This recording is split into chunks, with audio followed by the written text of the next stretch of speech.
सभी बहुत एनर्जी से भरपूर लग रहे हैं, क्योंकि सभी को पता है, सबके कोच द्वारा उनको जानकारी मिल गई होगी कि आज हमारा कौन सा सेशन है। तो सभी लोगों को क्या करना है, सबसे पहले मेरा नाम रीता है। कुछ आज नए जो एसोसिएट होंगे, पहली बार इस ट्रेनिंग में आए होंगे, तो मेरा नाम रीता है और मैं भी एक हेल्थ एंड वेलनेस कोच हूँ। और सभी लोग सबसे पहले अपनी एनर्जी ड्रिंक दिखाएंगे, क्योंकि इसके बिना हमारी कोई भी ट्रेनिंग मीटिंग जो है ना, जो एनर्जी आती है वो इसके बिना नहीं होती है। और बीच बीच में सिप भी करते रहेंगे। और दूसरा जो जरूरी है क्या है, अपनी अपनी डायरी पेन दिखाएंगे, क्योंकि जो आज हमारी ट्रेनिंग होने वाली है वो बहुत ही अमेजिंग होने वाली है, और बहुत कुछ हमें सीखने को मिलेगा कि हाँ, हम किस तरीके से अपने जो बिजनेस है उसकी ग्रोथ कर सकते हैं, किस तरीके से हम वर्क कर सकते हैं। तो सभी लोगों को सबसे पहले क्या करना है, जो जितने भी लोग हैं वो अपना कैमरा ऑन करेंगे, क्योंकि ये जो हमारी ट्रेनिंग है कोई रोज की तरह जो हैप्पी टू हेल्प होता है उसकी तरह नहीं है, उससे थोड़ा अलग है।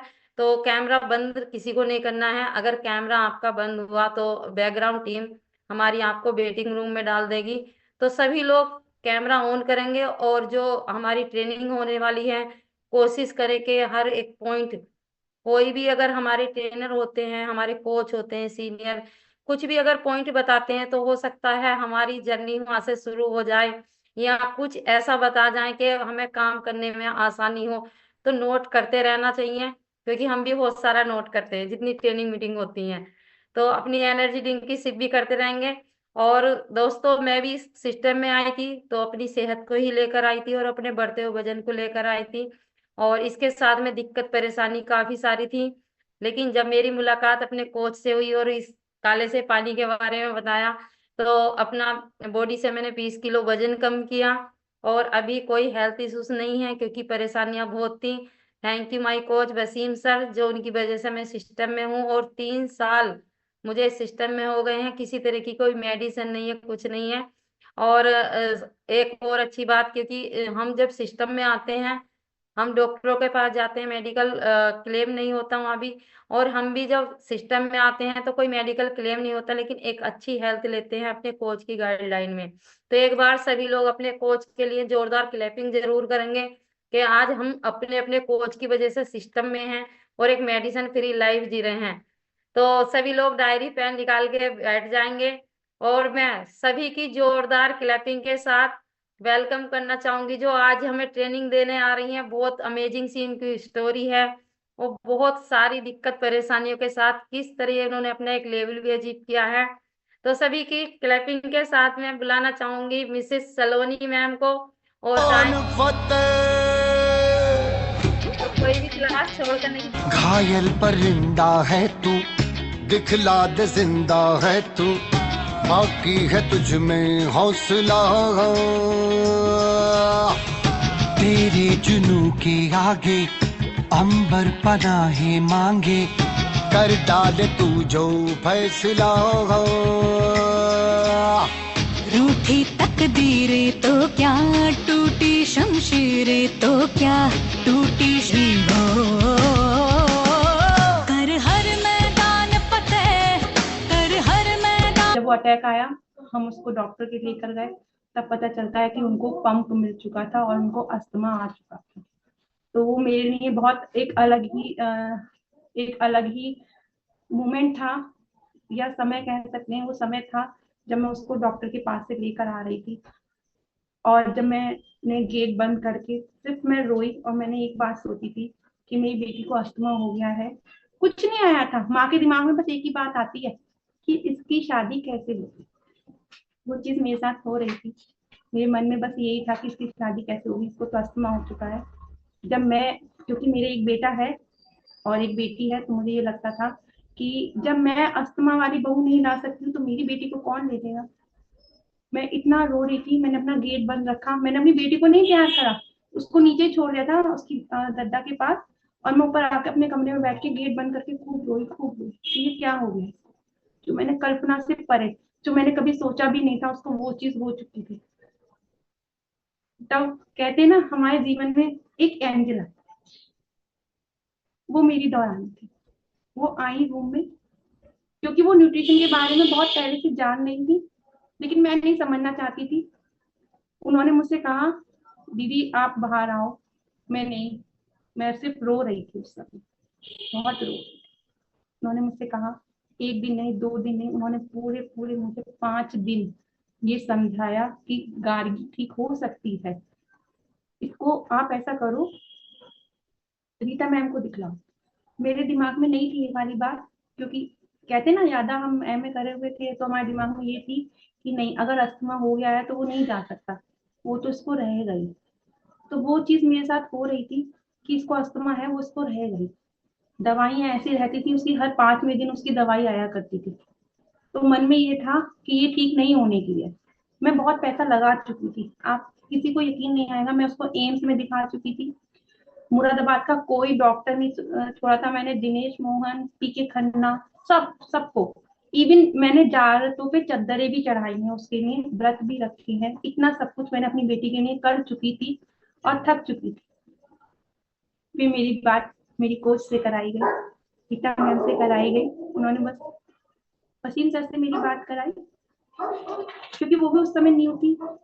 उन्होंने उनसे बात कराई, सर से मैं ना मिली थी ना मैंने सर को देखा था, बस फोन पे बात करा था, वो भी एक फॉर्मेलिटी के लिए। मैं सिर्फ एक फॉर्मेलिटी निभा रही थी, क्योंकि तारा ने मुझसे कहा कि दीदी आप इसको दिखाओ।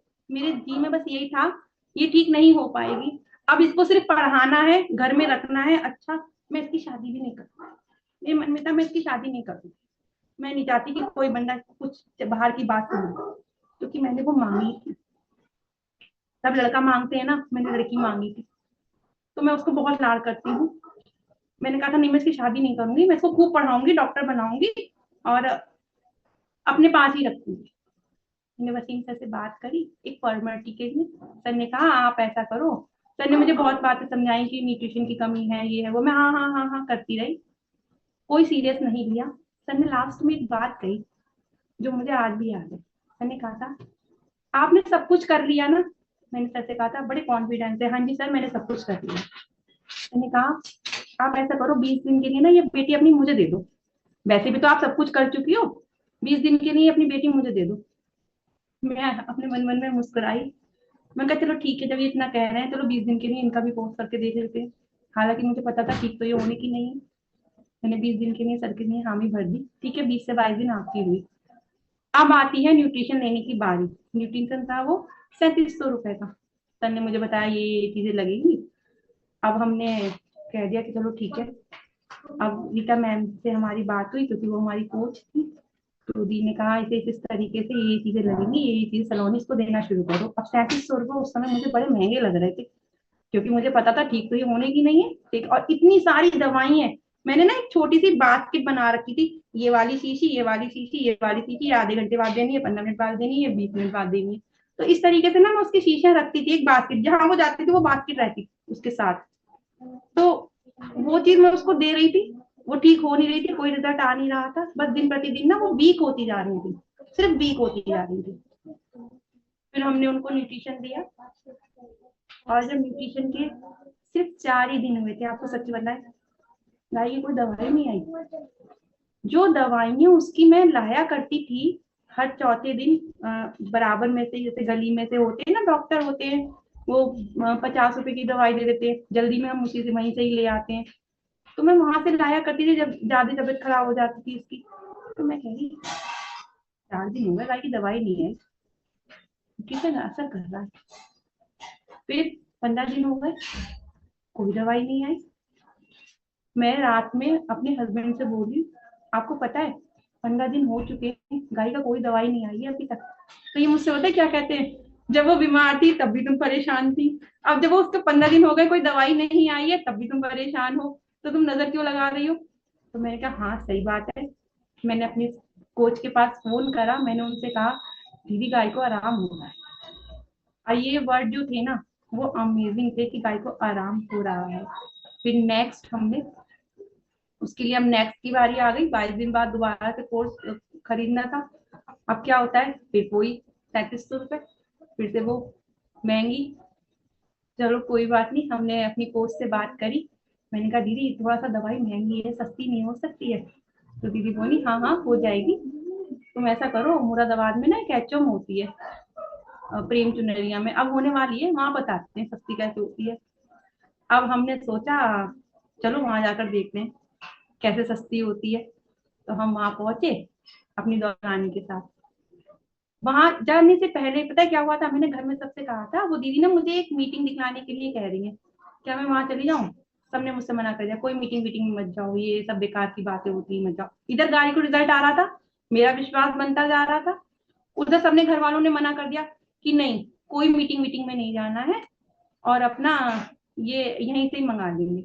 और मेरे दिमाग में कहीं ना कहीं चल रही थी, क्योंकि गृहिणी, ये बात दिमाग में बैठ चुकी थी कि ये सस्ती हो सकती है, तो क्यों ना सस्ती की तरफ जाया जाए। अब 3700 रुपए की मैं 22-22 दिन में कैसे मंगाऊंगी एकदम से, ये तो बहुत ज्यादा महंगी हो जाएगी। कोई बात नहीं, फिर मैंने और मेरी दौरानी ने, हमने चुपचाप एक बात कही, चलो मार्केट के बहाने चलते हैं और देख के आते हैं इस मीटिंग में क्या है ना। तो मैं चुपचाप, जो मैंने पहला कदम निकाला ना, उससे चुपचाप निकाला था अपनी बेटी के लिए। मैं उसको भी लेके गई थी साथ में, तू भी चल, मगर कभी रिजल्ट पूछने लगे तो कह देंगे हम इसका 22 दिन में आ रहा था, तो अब क्योंकि न्यूट्रिशन महंगा है ना, तो हम इसलिए ले नहीं पा रहे हैं, तो हो सकता है कभी इसका रिजल्ट रिजल्ट देना पड़े। हम उसको भी ले गए अपने साथ। वहां जाकर बहुत लोगों की इनकम सुनी, बहुत कुछ देखा सुना। सच बताऊं, मुझे यकीन नहीं हुआ था। मैं अपनी दौरानी से पता है क्या बोलती हूँ, ये सब कुछ नहीं होता, कोई इनकम इनकम नहीं आती, ये सब ना ऐसी ना झूठ बोल रहे हैं। मुझे आज भी याद है, मैं सबसे पीछे बैठी थी, पीछे सीट नहीं मिली थी, हम देर से पहुंचे थे, क्योंकि वैसे ही घर में झूठ बोल के गए थे कि हम मार्केट जा रहे हैं, तो लेट पहुंचे तो पीछे की जगह मिली। तो मैं कह रही ये सब ना झूठ बोल रहे हैं, ऐसा कुछ नहीं होता, कोई इनकम इनकम इतनी सारी तो नहीं हो सकती किसी को सिर्फ ठीक करने से। वो बोली, अब क्योंकि सिस्टम में खुद से हमारी बहन थी, रीता दीदी मेरी सिस्टर लगती हैं, तो कहीं ना कहीं मुझे उनकी बात पे तो यकीन करना था। जब वो स्टेज पे से आई अपनी इनकम बोल कर, तो मैंने उनसे पूछा, क्या आपकी सच में ऐसी इनकम आई है या आप भी ऐसी झूठ बोल रही थी? उन्होंने कहा नहीं सलोनी, सच में आई है, और हम ना जब दूसरों की मदद करते रहते हैं तो ऐसी इनकम आती रहती है। मैंने कहा अच्छा दीदी। अब दिमाग में लगा कि हाँ, अब इधर इधर आ रहा था कि दोबारा से गाय की दवाई खरीदनी, क्योंकि गाय के पास प्रोडक्ट खत्म हो चुके थे, तो लेकिन वो प्रोडक्ट खरीदना भी जरूरी था। अब हम घर आए, घर में हमने आकर सबसे कहा कि ऐसे ऐसे काम है, और अगर हम करेंगे ना तो हमें इनकम आएगी और सस्ता हो जाएगा गाय का प्रोडक्ट। सबने एकदम मना कर दिया, कोई कहीं नहीं जाएगा, जो तुम देख कर आई हो। पहले तो तुम गई क्यों, तुम गई किससे पूछकर? मैंने कहा गई नहीं थी, वो ना मैंने सुना था रीता मैम से। तो उन्होंने कहा अच्छा, सुना था तुमने, चलो वो भी हमने झूठ बोला, लपेटा लपाटी करी, जैसे घर में कह देते ना, मुंह से सच बात निकल जाती, वो चीज मेरे निकल चुकी थी सच में कि मैं देख कर आई हूँ। फिर मैंने उसको समेटा, नहीं यार मैंने ना फोन पे दीदी से पूछा था, तो बोले अच्छा, मना लिया, बात कर ली। फिर उसके बाद साफ मना हो गई कि तुम ऐसा कोई काम नहीं करोगी, कुछ भी नहीं करना, ये सब कंपनियां बेकार होती हैं, थोड़े दिन तुम्हें तसल्ली देंगी और फिर चली जाएंगी ये। मैंने यही बात तारा से कही, तारा ऐसे कह रहे हैं तुम्हारे भाई साहब, तो ये सब चीजें नहीं होनी चाहिए। बोली चलो, हमने फिर रीता मैम से बात करी कि दीदी इतना पैसे तो नहीं हो पाएंगे। दीदी बोली भाई तुम्हें लेना तो पड़ेगा, अगर बेटी को रिजल्ट आ रहा है तो। हमने गुल्लक खोली। सच बताऊं, मेरा गुल्लक खोलने का कोई मन नहीं था, लेकिन मेरा बजट बिगड़ चुका था, क्योंकि मैं गाड़ी को बहुत सारी जगह ना दिखला चुकी थी, और रिजल्ट कहीं से आ नहीं रहा था, रिजल्ट सिर्फ हर्बल लाइफ से ही आ रहा था, तो न्यूट्रिशन दिलाना भी जरूरी था। तो मैंने, गुल्लक फोड़ने की कोई मेरी इच्छा नहीं थी, मैं नहीं फोड़ना चाह रही थी। इवन गुल्लक भी मेरी दौरानी ने ही फोड़ी, उसने फोड़ा कि दीदी तुम इसे करो किसी तरीके से, 3 महीना तो निकालो, बच्ची ठीक हो जाएगी। जब वो गुल्लक फोड़ रही थी, मैं सिर्फ ऐसे बैठी हुई थी। मैंने कहा यार ये मैं क्या कर रही हूँ, अपने ही बच्चों के पैसे उन्हीं के लिए लगा रही हूँ। कहीं ना कहीं एक अफसोस था कि कैसे कैसे तो मैंने उसके पैसे जोड़े, और कैसे कैसे मैं उसी की गुल्लक फोड़ के उसी में ही पैसा लगा रही हूँ। ये बहुत अफसोस मेरे मन में बहुत दिन तक रहा था कि ये मैं क्या कर रही हूँ। आगे बताऊंगी मैं आपको कि मैंने ये कैसे पूरा करा। जब वो गुल्लक फोड़ी, उसमें 5,000 रुपए निकले, 3700 की दवाई थी, वो दोबारा से मंगाई, गाय को फिर से दिया। फिर मैं दी से एक दिन बोली, गाय ठीक होती जा रही थी धीरे धीरे, बहुत अच्छी, मतलब एक ना उसमें अलग ही इंप्रूव नजर आ रहा था मुझे, एनर्जी लेवल बढ़ना, और उसके डार्क सर्किल गायब होने लगे। मुझे वो बहुत प्यारी सी लगने लगी थी। जब बच्चा खुश होता है तो अपने आप माँ बाप भी खुश हो जाते हैं, वो चीज मेरे साथ हो रही थी। मैं दी से बोली, दीदी न्यूट्रिशन की ना जरूरत मुझे भी है, क्योंकि कहीं ना मेरे भी ना हाथ पैरों में बड़ा दर्द सा रहता है, मुझे थायराइड हो रखी है, माइग्रेन था, मेरे ऑपरेशन हो रखे थे, दो दो किडनी एक थी, समस्या इतनी सारी हो रही थी मेरे साथ भी। मैंने कहा दीदी बहुत सारी समस्या है, कहीं ना कहीं न्यूट्रिशन की ना आवश्यकता मुझे भी है। तो दीदी मुझसे बोली, मैंने तुम्हें बताया था ना, एचएम दिखाई थी ना। तो मैंने कहा हाँ हाँ, देखी तो थी दीदी, लेकिन थोड़ा सा ना यकीन सा नहीं हो रहा था। तो दीदी मुझसे बोलती है,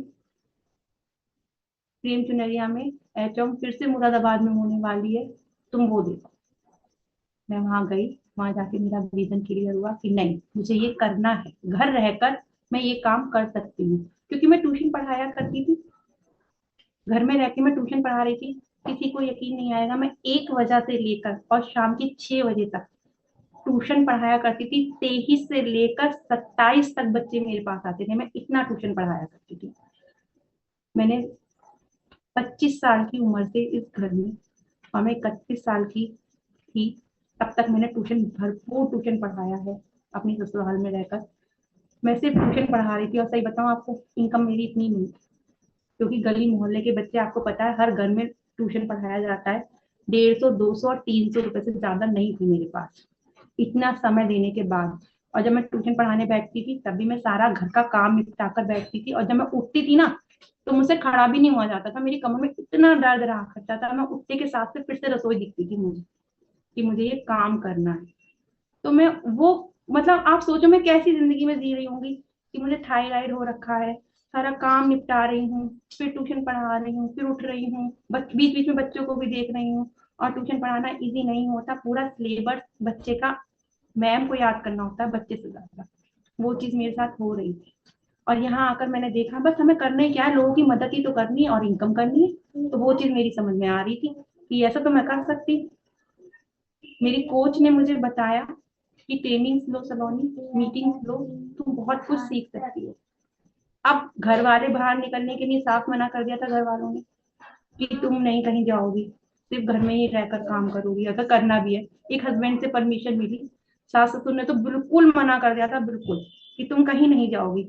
लेकिन फिर भी ना मेरे में था कि मतलब कहूँ, मैं गौरांग के पापा से कहूँ कि नहीं मैं कर सकती हूँ, आप मुझे मतलब मत रोको, तो मैं अपनी भी तबीयत ठीक कर लूंगी। मैंने वहां देखा, तो इन्होंने मुझसे कहा जो भी करना है घर रहकर करो, घर से बाहर नहीं जाओगी।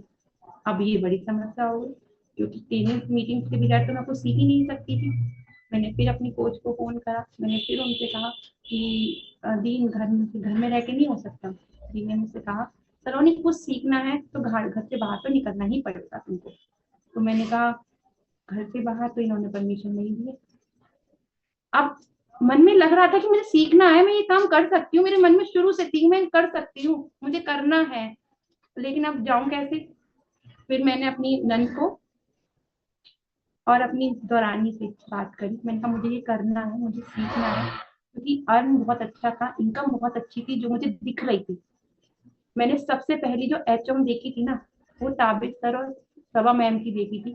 और उसमें ना उन्होंने 3 बातें बताई थी जो मुझे आज भी याद है। उन्होंने बहुत अच्छे से ये वाली बात कही थी कि ये एक समुंदर है, यहाँ तो आप इसमें से बाल्टी भर के निकाल लो, या आप इसमें से लोटा, मग्गा मग्गा कहा था उन्होंने, मग भर के निकाल लो, या फिर उन्होंने कहा था आप एक रुमाल डुबो और उसे निचोड़ो और उसमें मुंह पे लपेटो, आप ऐसे कर दो।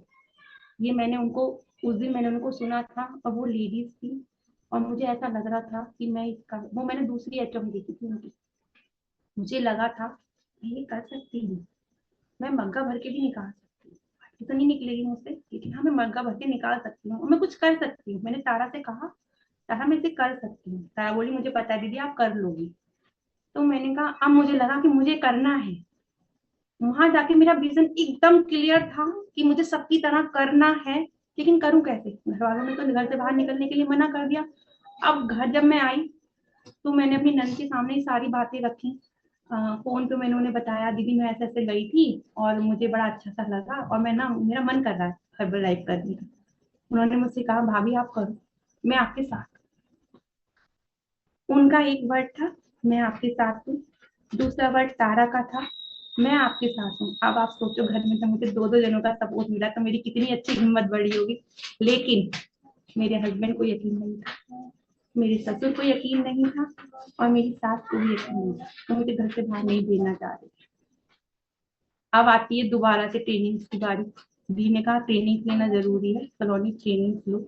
फिर LSD आया, हमारा नंबर आ गया जाने का। अब हम घर से कैसे बाहर जाए, हम पता है कैसे गए, मार्केट के बहाने। मैं मार्केट के बहाने साहब घर से गई बाहर अपनी दौरानी के साथ। मैंने उनसे कहा क्योंकि जब हम मार्केट जा रहे हैं तो भाई सीधी सी बात है, सामान भी खरीद के लेकर आएंगे। अब जब मैं ट्रेनिंग में रहूंगी तो मैं सामान कैसे खरीदूंगी, मेरे दिमाग में ये वाली बात चल रही थी। तो मैंने उसको कहा तुम बाजार जाओ, मैं यहाँ बैठी हूँ, मैं यहाँ से ट्रेनिंग लेकर आऊंगी, तो मुझे यहीं से ही ले लेना। तो बोली चलो ठीक है।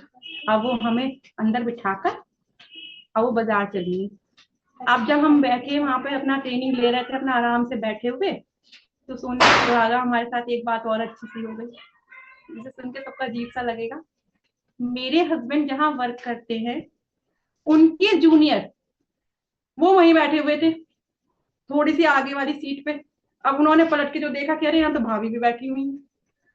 मैं उनको नहीं जानती थी लेकिन वो मुझे जानते थे, कभी देखा हो उन्होंने मुझे मेरे हस्बैंड के साथ। अब उन्होंने जाकर अगले उस दिन तो कुछ नहीं कहा, हम खुशी खुशी घर आ गए साहब, खूब बढ़िया रहा। खूब हमने एक्साइटेड थे कि हमें काम अच्छे से करना है, क्योंकि हम 2-3 बातें सीख कर आए थे अपनी ट्रेनिंग में कि हमें ऐसे ऐसे प्लानिंग करनी है, ऐसे ऐसे हमें ये काम करना है वो काम करना है। बड़ा जब ट्रेनिंग से निकलते तो कितना अच्छा मूड होता है ना, वो चीज हो रही थी। घर की कोई टेंशन नहीं थी क्योंकि काम निपटा कर जाती थी, आते ही काम में ऐसे लग जाती थी जैसे कि मैं थक हुई नहीं हूँ। तो अब जब जब घर में आई तो पहले दिन तो कुछ भी नहीं हुआ, दूसरे दिन भी कुछ नहीं हुआ, तीसरे दिन हमारे हस्बैंड से उन्होंने कहा होगा कि भाभी को तो हमने मीटिंग में देखा था। अब जब संजीव रात में आते हैं घर, हम खाना वाना रखते हैं तो मुझसे कहते हैं तुम कहाँ गई थी। मैं तो कहीं भी नहीं गई थी। नहीं तुम गई थी, वो बंदा बता रहा था। ये कहाँ से मिल गया, इसने मुझे कहाँ देख लिया। तो मैंने कहा अरे हो सकता है मेरे जैसी कोई और हो, उन्होंने सोचा हो कि मैं हूँ। मैंने ये कहा तो बोले हाँ ये भी हो सकता है। उन्होंने ज्यादा माइंड नहीं करा, लेकिन कहीं ना कहीं उनके दिमाग में चल रही थी कि ये परसों तरसों भी मार्केट गई थी, कहीं ट्रेनिंग में तो नहीं हुई है, क्योंकि वो शुरू से ही ना मेरे खिलाफ थे कि तुम वहां नहीं जाओगी। और मेरे मन में था कि मुझे जाना है, क्योंकि मुझे तो इनकम दिख रही थी, मुझे तो वो लोटा दिख रहा था, मुझे रुमाल तो नहीं ना चाहिए था, मुझे तो मग्गा चाहिए था। तो वो चीज मुझे दिख रही थी, कोई बात नहीं। अब इन्होंने घर में आके कुछ नहीं कहा। मैंने फिर अपनी कोच को फोन करा, मैंने कहा दीदी ऐसे ऐसे बात हो गई और इन्हें पता चल गई, अब क्या करें। तो दीदी बोली जब तक ट्रेनिंग मीटिंग में नहीं आओगी सलोनी सीखोगी नहीं, अपने लोगों को जब तक वहां नहीं बिठा लोगी तब तक तुम कुछ नहीं कर पाओगी। मैंने कहा हाँ ये बात भी ठीक। अब आती है नेक्स्ट ट्रेनिंग की बारी, आप कैसे करें। तो पता है आपको, मैं अपनी फ्रेंड का नाम लेकर, मेरी बेस्ट फ्रेंड है मेरी, उसका नाम लेके कि उसका बर्थडे है, मैं वहां जाना है मुझे, मास्क लगाकर। आप सोचो, मैंने मास्क लगाया और तब मैंने मीटिंग अटेंड की। मैंने जाने कितनी मीटिंग, और पता है क्या रहता था, मेरी दौरानी बाहर रहती थी और मैं अंदर मीटिंग दे रही रहती थी। उसने मेरा पल पल पे साथ दिया। मैंने मीटिंग्स ली, मास्क लगाकर ली, और सबसे पीछे बैठा करती थी ताकि मुझे ना अब बार कोई ना देखे। और मैंने दीदी को बता रखी थी, उस बंदे की पहचान करवा रखी थी। मैंने कहा वो ऐसा तो दिखता है, वो तो नहीं था। तो दीदी मुझसे कह दिया करती थी हाँ है, वो आगे बैठा है, या इस बार वो नहीं है तुम आ जाओ। ऐसे ऐसे करके आती थी और चुप आती थी जब मीटिंग शुरू हो जाती थी। और जैसे ही मीटिंग खत्म होने वाली थी उससे 5 मिनट पहले मैं निकल जाया करती थी वहां से। आप सोचो। और जब घर में आती थी फौरन ऐसे आती थी जैसे कि कोई नहीं थकान है, कोई कुछ नहीं है, फ्रेश गए हैं फ्रेश ही आ रहे हैं, फटाफट अपना काम में लग जाया करती। होता है ना औरतों के साथ, काम छोड़कर जाती हैं और काम में ही लग जाती हैं, वो चीज मेरे साथ हो रही थी। मैंने ऐसे ऐसे करके ट्रेनिंग ली, मीटिंग्स ली, काम को सीखती रही, करती रही। पता है कुछ टाइम तक ऐसा रहा, बहुत अच्छा काम चल गया मेरा। अब आती थी बारी सामान की, क्योंकि इतना मेरे पे पैसे ही नहीं थे कि मैं एक साथ ऑर्डर डालूं, और लेती भी किससे, नहीं ले सकती थी। और जब ऑर्डर डालने की बारी आई कि साहब 35% का डिस्काउंट हो जाएगा अगर मैं इतना ऑर्डर डालूंगी, सर ने मुझे समझाया सलोनी थोड़ा थोड़ा करके मत मंगाओ, एक साथ मंगाओ, 35% का डिस्काउंट मिलेगा और ना तुम्हें इसमें बेनिफिट भी होगा। मेरे दिमाग में क्या रहता था, यार इतना सारा पैसा कहाँ से लाऊंगी। समस्या आ रही थी क्योंकि कहीं ना कहीं गाड़ी की दवाई करके चुकी थी तो कुछ नहीं था, हालांकि अच्छे करते होने के बाद भी कुछ नहीं था, क्योंकि उसकी दवाइयों में बहुत सारा पैसा लग चुका था और मेरी खुद की दवाइयां इतनी रहती थी हर वक्त तो मेरे पास कुछ ना कुछ दवाइयाँ रहती थी, तो वो चीज मेरे साथ हो रही थी। मैं दवाइयाँ ले रही थी और दवाई खाती रहती थी, काम करती रहती थी, वजन बढ़ रहा था, थकान रहती थी। लेकिन ये था कि करना है, मन में एक था कि करना है। तब तक मैंने अपना न्यूट्रिशन नहीं लिया था, जब तक मैंने सस्ता नहीं करा था मैंने अपना न्यूट्रिशन नहीं लिया था। फिर एक दिन एक और एचएम देखी हमने, जूम पर देखी, उसमें ये बताया कि आप फ्री भी कर सकते हो। मैंने दीदी से कहा दीदी अब तो फ्री करके ही खाना है, अब आप मुझे बताओ अब क्या क्या करना है। इन्होंने दी ने मुझे समझाया 35% का ही डिस्काउंट लो सलोनी, और तुम ना अपने घर कैंप लगवाओ और लोगों को इनवाइट करो, और कैंप होगा, सामान जाएगा और तुम्हें बहुत अच्छा सा उसका रिस्पॉन्स मिलेगा।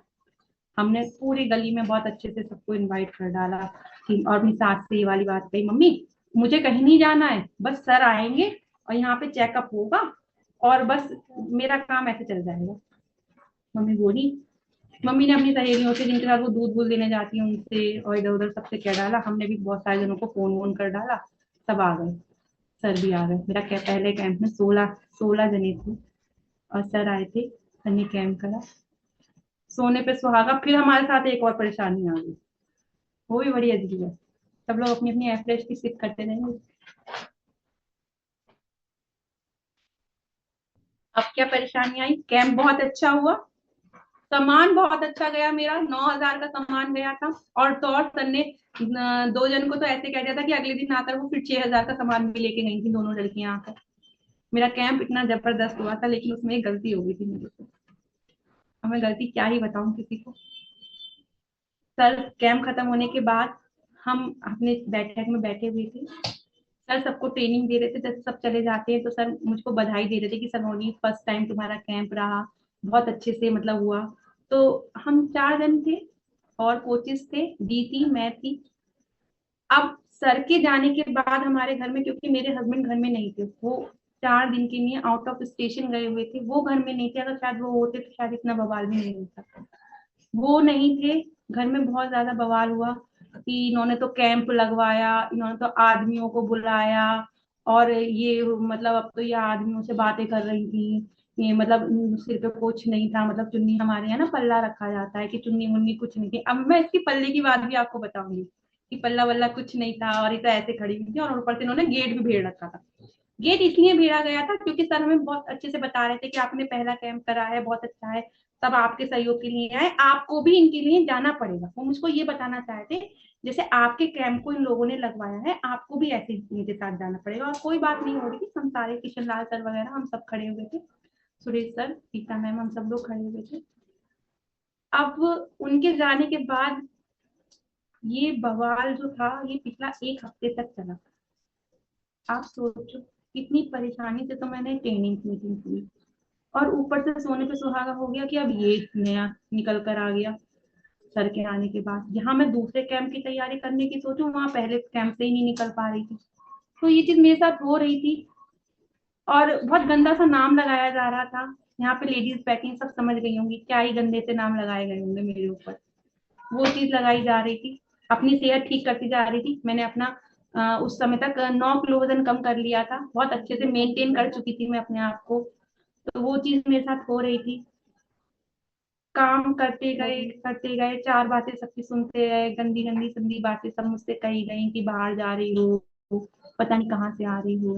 लेकिन मेरी कोच का ये रहता था, जब मैं घर आ जाती थी तसल्ली हो जाती थी उनको कि अब ये घर पहुंच रही है। क्योंकि मैं जहाँ भी जाती थी उनके साथ जाती थी, हमने कैंप वैम्प करते थे, दीदी के साथ ही करती थी। एक मेरे साथ एक अच्छी बात पता है क्या थी, मेरी एक और सिस्टर है सुनीता मैम, सब जानती हूँ उनको। मेरे घर वाले ना उनको बहुत ज्यादा बिलीव करते थे। अब समस्या क्या थी, वो उनका आंगनबाड़ी का काम था, उनकी सरकारी जॉब थी, तो वो मेरे साथ हर जगह तो नहीं जा सकती। मैं उनका नाम लेकर जाया करती थी कैंप करने। मैं पता है क्या कहती थी, दीदी हाँ फोन पे बस ये कह दो कि सलोनी मेरे साथ आ जा, हमें बाजार जाना है, सुनार की दुकान तक जाना है, या फिर कुछ भी टाउन हॉल तक जाना है, आप ऐसे कह दो। तो वो मुझे ऐसे कह दिया करती थी फोन कर कर कि कुछ नहीं कर रही थी सर, सही बताऊँ आपको, सिर्फ अपने बच्चों के लिए कर रही थी, और मैं कितना झूठ बोल रही थी मैं ही जानती। वो फोन पे कहा करती थी कि सलोनी मेरे साथ चलना है तुमको, तुम आज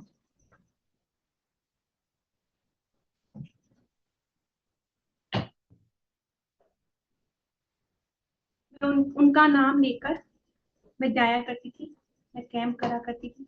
दो दो जनों के लिए भी मैं जाया करती थी, मैं तीन तीन जनों के लिए भी जाया करती थी।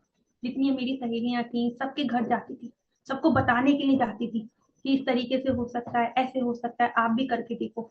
सारी फैमिली को मैंने बताया, जा जाकर बताया। क्योंकि ना फोन पे इतनी अच्छे से बात नहीं हो पाती थी मेरी, क्योंकि घर में परिवार का माहौल था। सब निकलते बढ़ते सुनेंगे कि ये हर वक्त हर्बल लाइफ, हर वक्त हर्बल लाइफ करती रहती है। तो मैं जाया करती थी कैंप करने, अब सबको वन टू वन बताने जाया करती थी, अपने रिश्तेदारों में सब जगह जाती थी मैं। फिर सब काम कर रही थी, लेकिन कहीं ना घर वालों को अभी भी यकीन नहीं आ रहा। छोटी छोटी मेरी टीम बनती जा रही थी, मेरी मौसी के यहाँ बनी, बहुत अच्छी टीम बनी मेरी। वहां से एक सुपरवाइजर निकल कर आई मेरी डाउन में। लेकिन फिर पता है आपको, घर वालों को फिर भी यकीन नहीं था। मुझे फिर भी ट्रेनिंग में ना चुपचाप जाना पड़ता था। ये बात कहीं ना कहीं लग रही थी कि मैं इतना अच्छा काम कर रही हूँ, लोग मुझसे इतना मतलब इतना प्रभावित हो रहे हैं, और घर वालों को अभी भी मुझ पर यकीन नहीं है। पता है क्यों नहीं यकीन हो रहा था? क्योंकि मैं घर वालों को वो करके नहीं दिखा पा रही थी जो वो मुझसे एक्सेप्ट कर रहे थे। और कहीं ना कहीं कमी मेरे अंदर भी हो रही थी, क्योंकि मैं खुल के काम नहीं कर पा रही थी, मैं खुल के काम नहीं कर पा रही थी।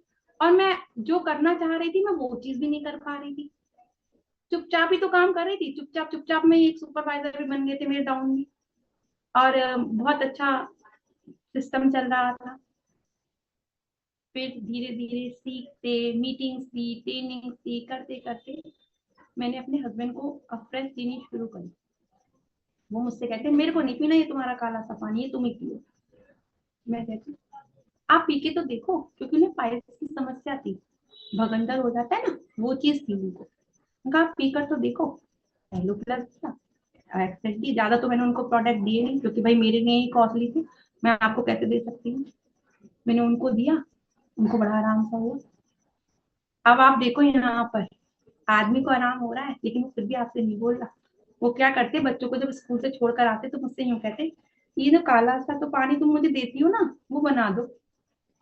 अब फ्रेश अभी भी नहीं कहते थे, लेकिन मैं मुस्कुराती मन में कि इनको आराम हो रहा है। मैं उनको आगे रख देती थी, ये लीजिए। जब वो बच्चों को छोड़कर आते ना, मैंने उनको ही पिलाना शुरू करा, सबसे पहले उनको लिया अपने अंदर। लेडीजों का रहता है ना कि पति को कर दो पहले। मैंने उनको लिया, उनको पिलाया, उनको आराम हुआ। वो मुझसे कहते हाँ तुम्हारे प्रोडक्ट में जान तो है। मैं अपने मन में सोचती चलो कम से कम कुछ तो मिलता है। इस बीच कहीं ना कहीं में ना, जब मैं वो करने जाती, कैंप लगाने जाती, या मैं वहां जाती थी, जैसे मीटिंग्स में जाती थी, मैं थक जाती थी यार पूरे दिन में। सोचो, हम घर का भी काम निपटा कर जा रहे हैं, और मीटिंग ट्रेनिंग्स में से भी आ रहे हैं, या कैंप भी कर आ रहे हैं, तो थक तो जाते हैं। अब घर में आते ही हम काम कर रहे हैं, वो चीज भी मेरे साथ पूरी हो रही थी। कपड़े धोना सब रहता है ना, कपड़े वपड़े धोना होना सब सबके साथ रहता है, ये सारा काम, ये चीज मेरे साथ हो रही थी। अब मेरे ससुर को ये टाइम ना हरने लगा था कि ये कहाँ जाती है। और मैंने अपनी सास से कहा था मम्मी हम मीटिंग बाजार जा रहे हैं। मैंने धीरे धीरे मम्मी को बताना शुरू करा। मैंने उनको एक शेक का डिब्बा गिफ्ट करा। मैंने सोचा चलो इनको लेते हैं अंदर में, संजीव तो आ चुके हैं, इनको और ले लेते हैं। मैंने उनको शेक का डिब्बा अपने पास से गिफ्ट करा था, मैंने कोई उसके पैसे नहीं दिए थे। मैंने उनको शेक फ्रेश अपने पास से पिलाई, उन्हें आराम हुआ। तब मैंने उनसे कहा मम्मी ये मुझे ना मेरे ही प्रोडक्ट है, देखो तुमको आराम हो रहा है ना, तुम्हारा वजन गया ना, मैं यही काम कर रही हूँ। उनकी समझ में आया, उन्होंने मुझको इतनी परमिशन दे दी। जैसे मैं कैंप करने जाती थी ना, तो कभी कभी पता है क्या होता था, कैंप में कुछ भी नहीं होता था। ऐसे लोग इनवाइट तो कर दिया करते थे कि मैम आ जाना आप, हमने 4 जने इकट्ठे कर रखे हैं, हमने 5 जने इकट्ठे कर रखे हैं। और जब मैं वहां पहुंचती थी ना सुनीता दीदी के साथ, तो वहां पे एक जना भी नहीं हुआ करता था, एक भी नहीं आता था। सडनली किसी के घर शादी हो जाती थी, किसी को मार्केट जाना पड़ता था, कोई घर ही नहीं होता था। अब आप सोचो जब एक ही जना भी नहीं होता था तो मैं वहां से कैसे आती थी। मेरा मन एकदम ना टूट सा जाया करता था। लेकिन पता है क्या था, घर आते ही वही स्माइल के साथ आती थी, और पता है झूठ बोल दिया करती थी, बहुत काम था, बहुत सारे लोग थे और मैं थक चुकी हूँ। ये चीज मैं कहती थी, पता है क्यों? ताकि नेक्स्ट टाइम मुझे मना ना करें घर से बाहर निकलने के लिए। मेरे मन में ये था, मेरी कोच ना एक बात कहती थी, एक दिन नहीं होता सलोनी, लेकिन एक दिन जरूर होता है, तुम लगी रहो। और मैं उनको बढ़ते हुए देख रही थी आगे, वो बराबर बढ़ रही थी। तो कहीं ना कहीं मेरे मन में ये था, जब वो बढ़ रही है तो मैं भी बढ़ सकती हूँ। लेकिन हाँ, मुझे थोड़ा सा टाइम लग रहा है, क्योंकि ना मुझे वो फ्रीडम नहीं मिल रही, मुझे वो आजादी नहीं मिल रही। मैं अभी भी ना दुबके दुबके चोरी चोरी काम कर रही हूँ। तो वो चीज मेरे साथ हो रही थी। घर आती, सबसे कहती कि आज बहुत कैंप था, बहुत भारी कैंप था और मैं थक चुकी हूँ। मैं ये वो खूब इधर उधर की बातें बनाती, अपना फिर रसोई में लग जाती अपने काम में। लेकिन अंदर से ना मन रोता था कि यार मैं गई थी और कुछ भी नहीं हुआ। मैं अपनी कोच को बताती कि दी ऐसा ऐसे बात है और ऐसे ऐसे हो गया है, कुछ भी नहीं हुआ। दी मुझसे कहती, चलो नहीं परेशान मत हो, एक दिन जरूर होगा, तुम देखना एक दिन जरूर होगा। धीरे धीरे हम 35 से 42 का, जब 42 का सफर है ना, अब आजकल तो पता है आपको बहुत आसान हो गया है 42 का सफर, बहुत आसान। बस 1000 वॉल्यूम पॉइंट हो और आप 42 पे आ गए। और पता है मेरे को 2500 वॉल्यूम पे हम 42 पे आते थे, मर मर के आते थे हम। 1700 वॉल्यूम मैंने खुद से ने अपने पर्सनल करे, पर्सनल 1700 वॉल्यूम मुझे आज भी याद है, जब मैं 42 पे आने वाली थी और मुझसे आया नहीं जा रहा था, दम तोड़ दिया था मैंने 2000 के बाद। अब नहीं हो रहा दीदी मुझसे, अब नहीं हो रहा। दीदी कहती थी हो रहा है, करो, तुम अच्छा कर रही हो। अच्छा, एक उनका एक बात मुझे बड़ी अच्छी लगती है, वो मुझसे पता है क्या कहती है, हो जाएगा, तुम बहुत अच्छे से करोगी, तुम कर लोगी। अरे कैसे कर लूंगी मैं? कर लोगी। और वाकई में उनका ये कहना होता था कि तुम कर लोगी, और मैं कर लेती थी। मुझे नहीं पता कैसे कर लेती थी। वसीम सर कहते ऑर्डर डालो सलोनी मैम, क्योंकि ना एक वो चल रही थी मशीन की क्वालिफिकेशन। सर ने मुझे कभी नहीं बताया कि वो मशीन की क्वालिफिकेशन है। सर मुझसे कहते बस 300 वॉल्यूम तुम्हें हर महीने करने, 3 महीने तक करने। मैं कहती यार इसमें कोई बात है? सर मुझसे हमेशा 300 वॉल्यूम डलवा देते हैं। मैं डालूं और मेरा झट से बिक जाए, मैं डालूं और मेरा झट से बिक जाए। और मैं ये कहती सर सामान नहीं है मेरे पास। सर बहुत जोर से हंसते, अभी तो यूं कह रही थी सर कैसे बिकेगा, और अब डलवाता हूँ और झट से बिक जाता। सर सिर्फ हंसते थे बहुत जोर से, और बस सर सामान मेरा झट से बिक जाया करता था। तो आप सोचो, जिस लेडी पे 8500 का उस समय 100 वॉल्यूम नहीं आता था, वो 300, एक बार तो मैंने 400, 450 वॉल्यूम का सामान मंगाया था। तब कैंप वैम्प नहीं लगा रही थी, क्योंकि पहले ही कैंप में बहुत फजीते हो चुके थे मेरे। फिर तो मैं जाकर कैंप करना शुरू कर दिया था सब जगह, दो दो जन के लिए भी जाती थी मैं। बताऊं आपको, एक जन के लिए भी मैं ये सोचती थी, ये कहीं ना जाए, ये मेरा है, मैंने इससे बात करी है तो मेरा ही बंदा होना चाहिए ये। तो ये चीज हो रही थी। धीरे धीरे 42 पे आई, मतलब 200 वॉल्यूम मुझे आज भी याद है मेरे रह गए थे। तो मेरे दिमाग में एक नई उपज आई। ये उपज थी कि मैं डिब्बे मंगा के डिब्बे बेच लेती हूँ, क्योंकि मेरी स्पॉन्सर जो थी ना सुनीता मैम, वो 50% पे आ चुकी थी, वो सुपरवाइजर बन चुकी थी। तो मेरे दिमाग में क्या आता है, दीदी से ले लेती हूँ 50% में डिब्बे, क्योंकि डिब्बे तो मुझे बेचने आ ही गए थे। आप सोचो, मैं सिर्फ डिब्बे बेचती थी उस समय, मुझे रिजल्ट से कोई मतलब नहीं था, डिब्बे बेच रही थी उस समय। तो मैं दीदी से डिब्बे ले लेती हूँ, इसे मैं बेच दूंगी। अब हमने दीदी के पास फोन मिलाया, हमने दीदी से कहा दी मुझे ना आप अपनी आईडी पे डिब्बे दे दिया करो, प्रोडक्ट मंगाकर डिब्बे तो मैं बेच दूंगी। और मुझे पता था 1300 रुपए का बचत हो रही है इसमें, 1200-1300 रुपए की एक बार के प्रोडक्ट को बेचने में। तो हमने दीदी से कहा, अब पता चलता है रीता दीदी को, वो कहती है डिब्बे नहीं देंगे हम। इधर मैं 42 पे नहीं आ पा रही थी, मुझसे आया ही नहीं जा रहा था। मतलब आप सोचो 300-400 वॉल्यूम कम रह गए मुझसे, मैंने हिम्मत ही तोड़ दी थी कि मुझे नहीं करना है, मुझसे नहीं हो रहे हैं ये। तो साहब फिर भी कोच होता है ना, पकड़ के खींच ही लेता है। तो वो मेरे साथ हुआ, उन्होंने मुझे पकड़ के खींचा, और ऐसे खींचा कि मैं 42 पे आ गई। मैं उस दिन बहुत खुश थी जिस दिन मैं 42 पे आई थी। मैं इतनी खुश थी कि अब मैं 42 पे आ चुकी हूँ, इवन अब मैं इस पे ही रहने वाली हूँ। तब भी मेरे दिमाग में ये नहीं था कि मैं सुपरवाइजर बनूंगी, मैं इसी में ही रहने वाली हूँ। 42 पे आई, काम में और मजा आने लगा। अच्छा, इधर घर वालों को भी ना हल्का हल्का सा, मेरे को ना हल्का हल्का सा विश्वास होने लगा था कि कुछ तो कर रही है, क्योंकि इनकम आ रही थी, चेक भी आ रहा था, इनकम भी आ रही थी। और मतलब आप सोचो मेरी रफ्तार इतनी अच्छी हो रही थी कि मैं बहुत अच्छा जा रही थी। मेरी कोच भी मुझसे बहुत खुश रहती थी, बहुत अच्छा कर रही थी। सुपरवाइजर बनी। साहब बहुत अच्छे से अपने डाउन में चेक आ रहे थे मेरे डाउन में, घर वालों को भी यकीन होने लगा कि अब तो ये सुपरवाइजर बन गई है, और खूब सब बड़ा अच्छा माहौल रहने लगा था घर का। लेकिन कहीं ना कहीं कलेश अभी भी था मेरी जान पे, क्योंकि मैं वो फिर भी नहीं करके दिखला पा रही थी जो घर वालों को मुझसे एक्सेप्ट करना था। मैं वो फिर भी नहीं करा रही थी। मैं कभी दिल्ली की ट्रेनिंग नहीं जा पा रही थी, मैं आपको बताऊं, ट्रेनिंग मीटिंग में मैं नहीं जा पा रही थी। अभी भी अभी भी वहीं कहीं ना कहीं रोकथाम था, जबकि मेरी 9-10 हज़ार तक मेरी चेक आ रहा था और रिटेल में अलग कर रही थी, फिर भी मुझे घर से बाहर निकलने की परमिशन, वही वही था, चुपचाप जाना वही चल रहा था। फिर लास्ट दिसंबर बिल्कुल काम बंद। नवंबर, दिसंबर, जनवरी, फरवरी, 4 मंथ काम बिल्कुल बंद, क्योंकि सुपरवाइजर बन चुके थे हमारी डाउन में और काम बिल्कुल भी नहीं था। अब सिस्टम में आती, बैठती, और ना मन खुश नहीं रहता था मेरा। मेरे को ना रोना आता रहता था कि यार ये क्या हुआ मेरे साथ, तो मेरा तो काम इतना अच्छा चल रहा था, अब ये और चलने की जगह ये बंद कैसा हो गया।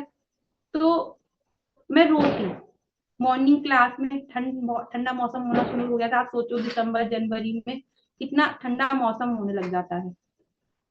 मैं बैठती और सिर्फ सिर्फ रो, और ना कैमरा बंद कर लिया करती थी अपना, ज्वाइन लैपटॉप से ही कंप्यूटर से ही करती थी मैं, अच्छा, और बंद कर लिया करती थी। मेरी थी फोन करती मुझे, कहाँ सुनौनी तुम दिखाई नहीं दे रही हो।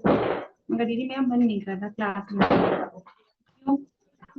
मेरा ना एक भी जना नहीं है, एक चिड़िया का बच्चा भी नहीं है मेरा, बताओ मैं किसके लिए आऊँ। तो वो कहती थी मुझसे, मेरे लिए आओ, मुझे देखना है तुम्हें, तुम आओ बैठो। उनका ही कॉन्फिडेंस था ना, मुझे अच्छा लगता। मैं झट से कम आज अंदर आती और अपना कैमरा खोल के फटाक से बैठ जाती। अच्छा ये मेरे साथ हो रहा था बहुत, मेरा मन ना लग नहीं रहा था काम में। फिर एक दिन वसीम सर की कॉल आती है, उन्होंने मुझे बड़े प्यार से समझाया, सलोनी ये मत सोचो कि अभी कुछ नहीं है तुम्हारे साथ, इस अप डाउन सबके साथ आता है, परेशान मत हो। तुम ये सोचो तुम इस समय ट्रेनिंग में हो, सुबह शाम की जो जूम मीटिंग चल रही है ना, ये तुम्हारी ट्रेनिंग चल रही है। फिर मुझे सर की बात बड़ी अच्छी सी लगी, लेकिन कितने दिन अच्छी लगती, 2 दिन 3 दिन। अब हमारे साथ एक और बात हुई, ये भी बड़ी अलग ही बात है। हमारी एक मौसी आ रही थी, उनकी टीम आ रही थी। अब उन मौसी को भी कोई और कंपनी उड़ा कर ले गई, जो रही सा मन था वो भी हमारा टूट गया। अब हमने अपनी फिर कोच के पास फोन करा, क्योंकि उनके पास तो मैं बहुत ही फोन करा करती थी, मैं कम दुखी होती थी, उन्हें ज्यादा दुखी करती थी मैं। मैंने फिर उनके पास फोन करा, मैंने कहा दीदी ऐसे ऐसे गंगा मौसी को तो कोई और कंपनी उठा कर देगी, कोई और दवाई ववाई वाली। अब मैं फिर 3 दिन क्लास में नहीं आई, 3 दिन क्लास में गायब। बिल्कुल मन टूट चुका था कि हाय मुझसे कुछ छीन गया, ऐसा फील हो रहा था मुझसे जैसे मुझसे किसी ने कुछ छीन ही लिया। फिर मेरी मैम ने मुझे समझाया, सर ने समझाया, कोई बात नहीं, जब वो जा रहे हैं तो उन्हें जाने दो, और तुम अपने लिए कुछ नया देखो, तुम्हारे लिए कुछ नया होने वाला। लेकिन वो कुछ नहीं था, मैं आपको बताऊं, मैं प्लानिंग कर रही थी, मैं कैंप कर रही थी, लेकिन वो कुछ नहीं था, कुछ भी नहीं हो रहा था। सुबह शाम क्लास में आ रही थी, लेकिन वो कुछ भी नहीं रहा था।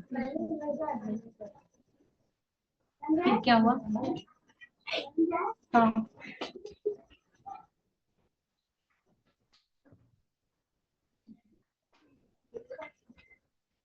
फिर उसके बाद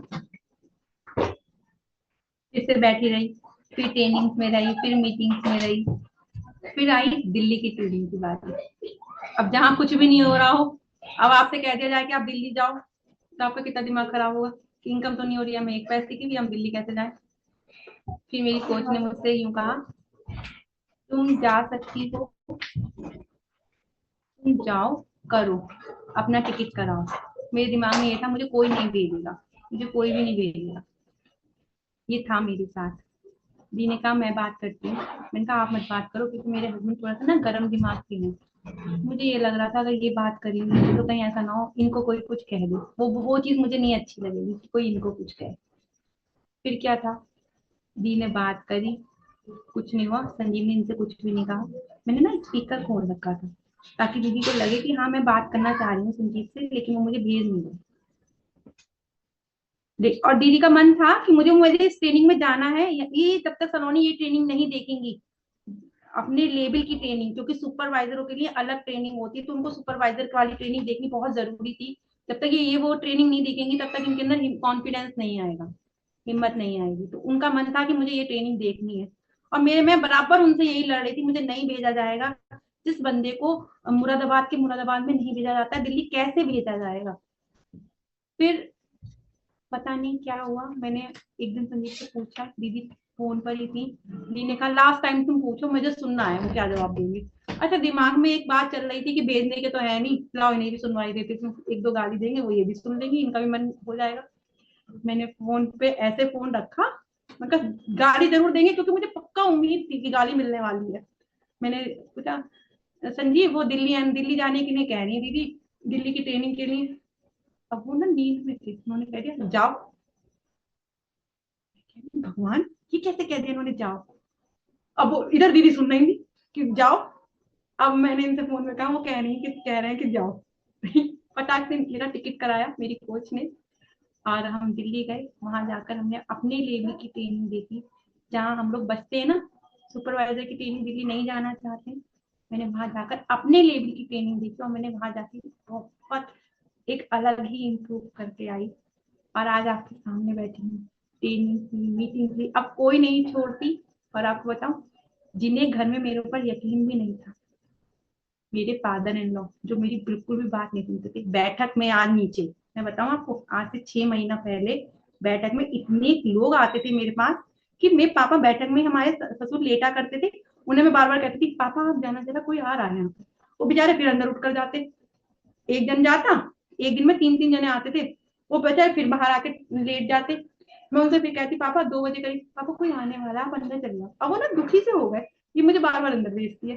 अब उन्हें खुद को ना दिखने लगा ये कुछ कर रही है, घर वालों को दिखने लगा कि हाँ ये कुछ कर रही है। फिर उन्होंने मुझको ना, हमारा प्लॉट है वहां पे, मुझसे कहा वहां बैठना शुरू कर दो आप, क्योंकि जो लोग यहाँ आते हैं घर में सही लगता है वहां बैठो। अब आप सोचो, खुद के फादर इन लॉ कह रहे हैं, जिन्होंने मना करा था कि इसमें कुछ मत करना, घर से बाहर रखने के लिए मना करा था, उन्होंने मुझे वहां छोड़ा, खुद से मुझे वहां बिठाला। और अब मैंने आपसे कहा था ना, पल्ला नहीं था। जिस दिन सर पे सर आए थे फर्स्ट टाइम, मैं आदमियों से बातें कर रही थी कमरे में, और मेरे सिर पे पल्ला नहीं था। आज मेरे ससुर खुद से मेरे पास आ जाते हैं, और मैं 2-3 जनों को समझा रही होती हूँ, और मेरे सिर पे पल्ला नहीं होता, और वो मुझसे कुछ नहीं कहते हैं। इवन मेरी सास भी अब मुझसे कुछ नहीं कहती है। मैं मेरा जब मैं अभी एक बात और बताऊंगी आपको, थोड़ी सी और बात है। तो आप सोचो, मैं घर की पहली बहू हूँ जिसके सिर पे पल्ला नहीं होता, और एमए कर रखा है मैंने, डबल एमए कर रखा है, मेरे सिर पे पल्ला नहीं होता। इतनी पढ़ी लिखी रहकर भी मेरे यहाँ तक पल्ला रहा करता था, लेकिन मैं आज भी उनकी लिहाज करती हूँ। मैं खुद से पल्ला उठा लेती हूँ, मैं खुद से ओढ़ लेती हूँ, वो मेरा मेरा काम है। लेकिन वो मुझसे अब नहीं कहते कुछ भी, कोई कुछ नहीं कहता मुझसे। और बताऊं, पिकअप सेंटर से सामान पापा लेकर आते हैं, वो मुझसे यूं कहते हैं तुम क्या करोगे, तुम वहां से आ रही हो 11:30 बजे, अब तुम पिकअप जाओगी, अब वहां से आओगी 11:30, 3:30-4 बजे तक, मैं ही ला दूंगा, बताओ क्या क्या सामान है। 500-500 वॉल्यूम, बुजुर्ग आदमी 1000-1000 वॉल्यूम लेकर आते हैं वो मेरे।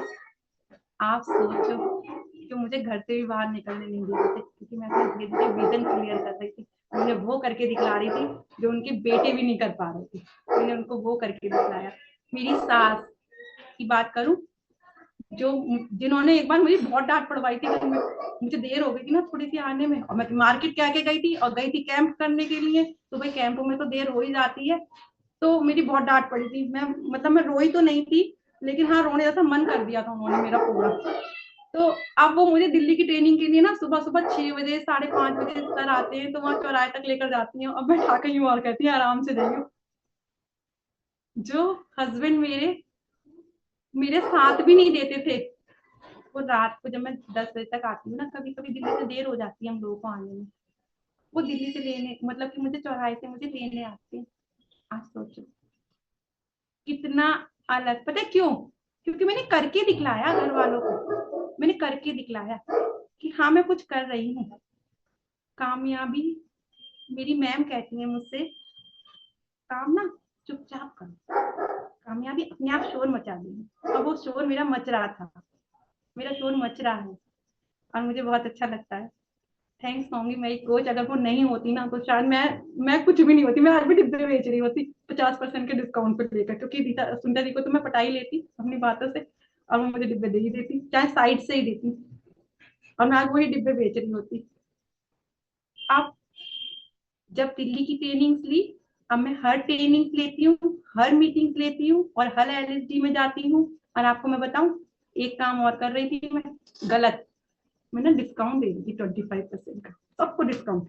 मुझे क्या रहता था, मुझे ना अपना सामान बेचना होता था। आप कभी भी मेरी कोच से पूछना, मैं अपने साथ किसी को भी नहीं लेके जाया करती थी LSD में, खुद से ही जाया करती थी। और जब मुझसे पूछा जाता था ना कि तुम कितने लोगों को लेकर आई हो, तो पता मैं क्या कहती थी, कोई भी ना आया मेरे साथ। कोई कैसे आता, जब मैं उनको 50% का 25% का डिस्काउंट दे रही थी, तो बताओ, रिटेलिंग कर रही थी हम तो आराम से, डिब्बे बेच रहे थे अपनी ID पे खरीद कर, क्योंकि खुद तो हम 50% पे थे ना, और डिब्बे आराम से हमें मिल रहे थे उसमें 500-700 800 रुपए, हम तो डिब्बे बेच रहे थे। फिर मैंने यहाँ आकर सीखा कि टीम को कैसे बनाना है, क्योंकि दिल्ली की ट्रेनिंग लेकर आई थी ना, तो दिमाग में कुछ बहुत अच्छा चल रहा था कि कुछ करना है। LSD में 10-10 लोग लेके जाती हूँ, 10-10, मायने रखता है। जो सलोनी एक भी नहीं लेके जाया करती थी, एक के लिए भी ना 4 बहाने बनाया करती थी, 10-10 लोग लेके जाती हूँ मैं आज। पता है क्यों? क्योंकि मुझे अपनी टीम को लेके चलना है। मुझे लगा ग्रोथ जो होगी ना, जब मैं LSD दिखलाऊंगी, तब होगी मेरी ग्रोथ। तो वो चीज मैं कर रही थी, अपनी एक बहुत अच्छी सी टीम तैयार करी। आज घर वाले, मैके वाले, मेरा भाई आज भी मुझे कभी कभी टोन मार देता है, यूं कहता है, अभी भी तुम मोटा पतला ही कर रही है क्या सबको? मैं कहा हाँ जी, मैं अभी भी तो मोटा पतला ही कर रही हूँ। और तुझे यकीन नहीं आया, तेरी बहन कहाँ पहुंच गई।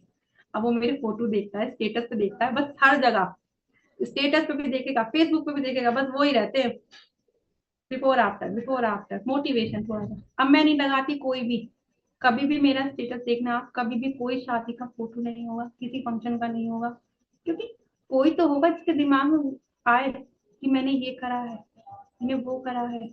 और सच्ची बताऊं, मुझे बड़ा अच्छा लगता है जब मेरी सारी दवाइयाँ छूट चुकी हैं, मैंने अपना रिजल्ट लिया, फ्री करके खाया।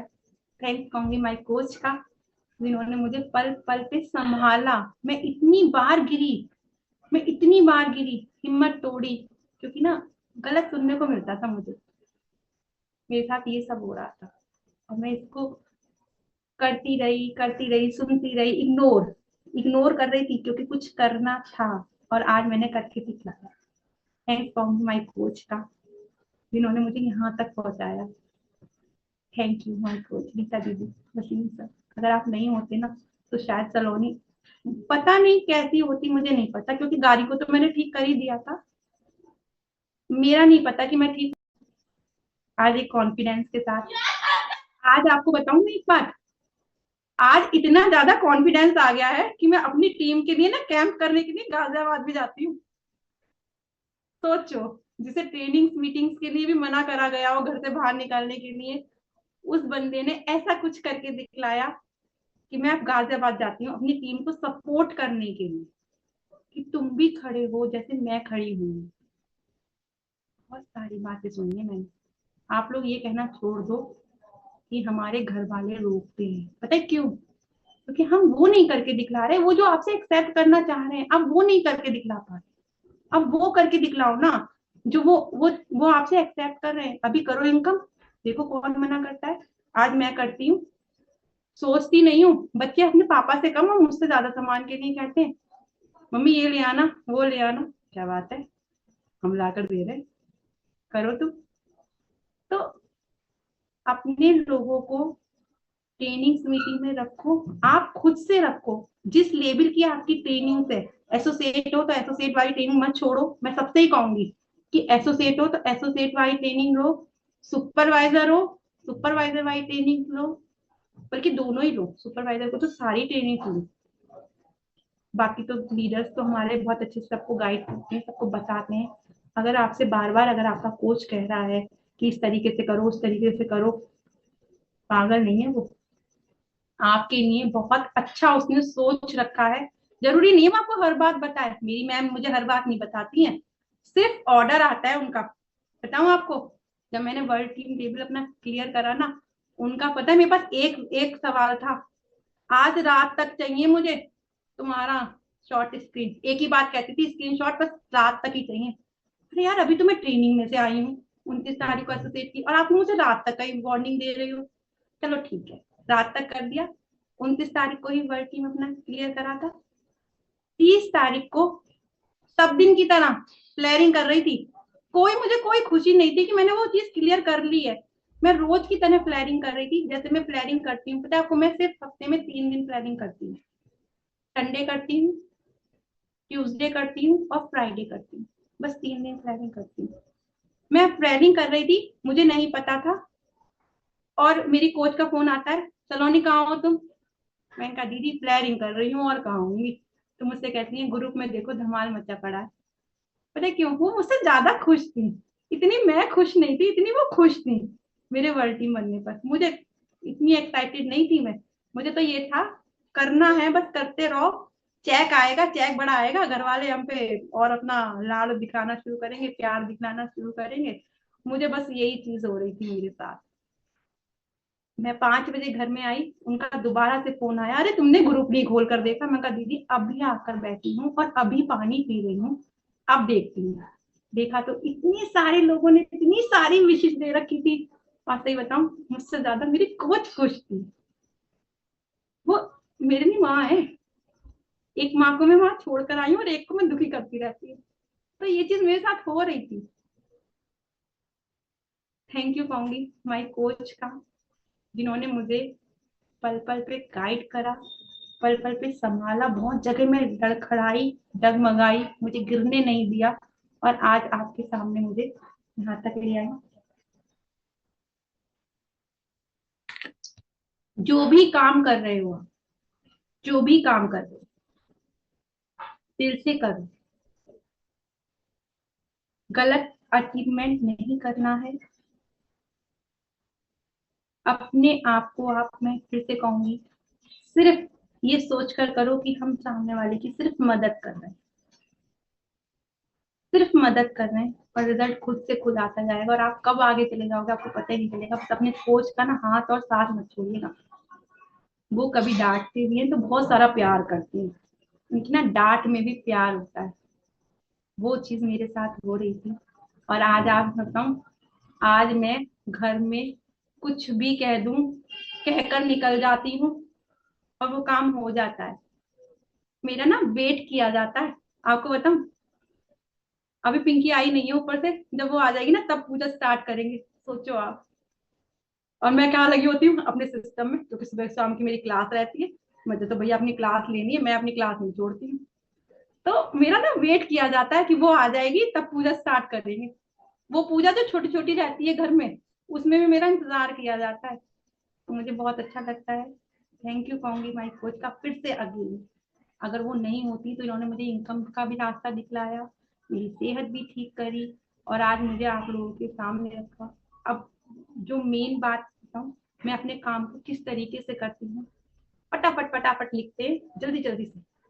ठीक है, मैं प्लानिंग करती हूँ, जबरदस्त प्लानिंग करती हूँ। जहां मुझे लगता है ना कि यहाँ पर भीड़ है, सब्जी मंडी में जाकर मैं प्लानिंग करती हूँ, चौराहे पर करती हूँ, हर जगह मैं अपने पोस्टर चिपकाती हूँ।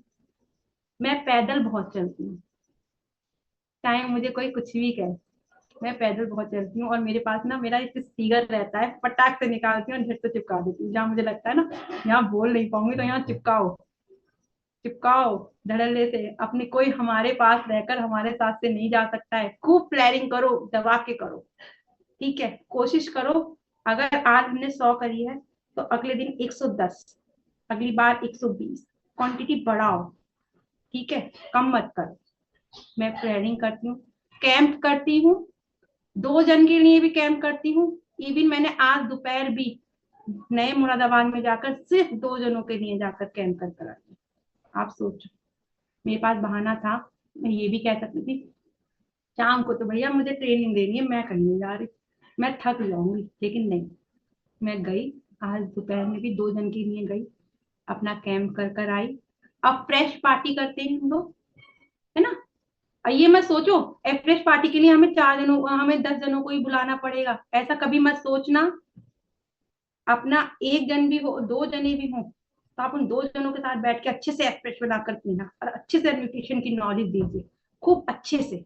ये मत सोचो कि ये दो जने हैं, जब ये तीन बनेंगे तभी मैं जाऊंगा, नहीं, मैंने कभी नहीं सोचा। मैं दो के लिए भी जाती थी, एक के लिए भी जाती थी, और आज भी जाती हूँ। मैं हमेशा जाती हूँ और यही चीज करती रहूंगी। मैं फेसबुक पे और व्हाट्सएप पे अपना स्टेटस लगाती हूँ, सिर्फ यही लगाती हूँ, बिफोर आफ्टर, न्यूट्रिशन की नॉलेज। बहुत सारे मत लगाओ, तीन लगाओ, ठीक है। मैं ये नहीं कहूंगी बहुत सारे लगाओ, बहुत सारे देखे ना लोग बोर हो जाते हैं। रोज का कुछ नया, गूगल से सर्च मार के निकाल सकते हैं, कुछ भी अच्छा अच्छा सा लगाओ, एक फॉलो अप करते रहना।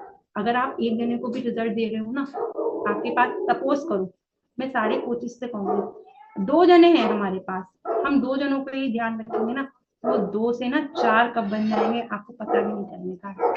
फॉलो अप पर बहुत अच्छे से ध्यान रखना है। अपने जो आपका गेस्ट है उसे गेस्ट ना समझ के, अपना ही समझ के उसके मन की बात लेनी है कि वो कहाँ पे कैसे परेशान हो रहा है। इतना प्यारा बोलो, इतना प्यारा बोलो, बस मीठा मीठा बोल कर, और सिर पे सिर्फ बर्फ रखो, गुस्सा कभी नहीं करना है।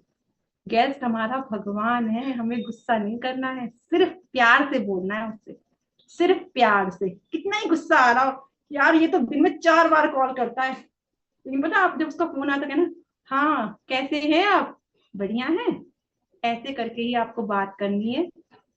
बटन जरूर लगाना है, मैं हमेशा अपने कपड़ों में बटन लगा के रखती हूँ। इवन इतनी आदत पड़ चुकी है अब तो कि रसोई में भी लग जाता है, रसोई में भी काम कर रही होती हूँ, मेरे पास ना बटन रहता है मेरा। तो हमें क्या करना है, अपने बटन को अपने पास लगा कर रखना है हमेशा, ठीक है।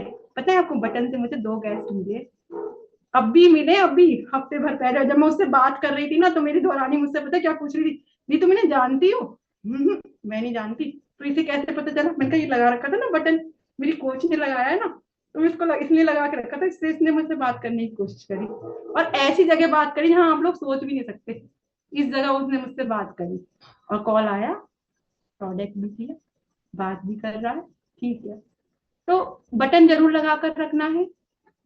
जूम में जरूर बिठा कर रखो, अगर आपको लगता है कि आप उसको अच्छे से नहीं समझा पा रहे हो, तो हमारे यहाँ जूम की क्लास फ्री ऑफ कॉस्ट रहती है, उसको सुबह शाम जूम में डालो, जूम में, और पता है सर्च मार के देखा करो कि मेरे लोग आ रहे हैं या नहीं आ रहे, और खुद भी आओ। कभी ऐसा ना हो लोगों को तो बिठा दिया, खुद नहीं आ रहे हो, भगवान भरोसे थोड़ी ना बैठेंगे वो, आप उनको आकर देखा करो कि वो लोग आ रहे हैं या नहीं आ रहे। मैं देखती हूँ सुबह को आधी पब्लिक गायब, आधे एसोसिएट गायब होते हैं, क्यों?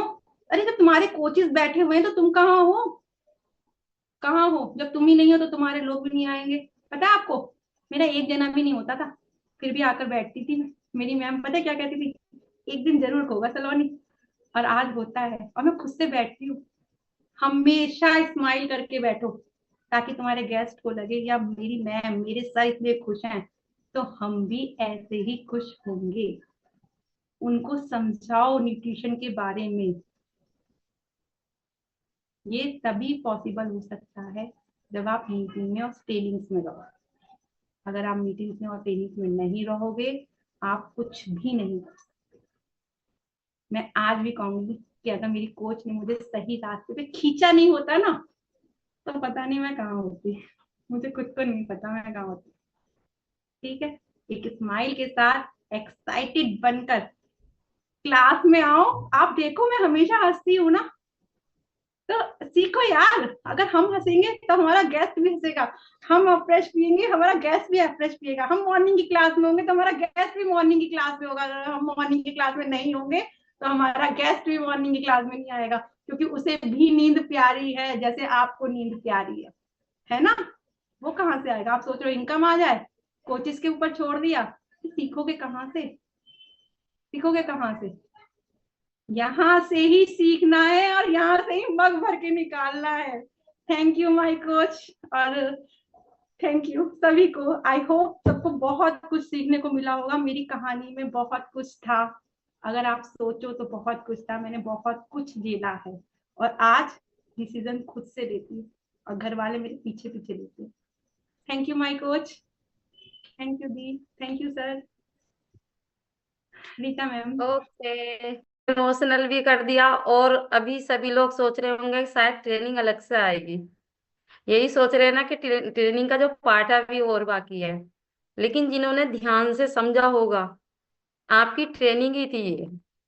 जो इनकी स्टोरी थी, उसी में पूरी ट्रेनिंग दी है इन्होंने। खासकर जितनी लेडीज बैठी हैं, उन्होंने ध्यान से सुना होगा कि किस तरीके से इन्होंने अपना जो काम किए ना, वो सीढ़ियाँ किस तरीके से चढ़ी हैं। प्रॉब्लम सबके साथ आती है, मेरे साथ भी आई है, और भी आ रही होंगी। लेकिन हमें क्या करना, किसी भी जगह ठहरना नहीं है, चलते रहना है। क्योंकि हमारे कोच कहते हैं कि 2 कदम आप चलो, 98 कदम हम चलेंगे।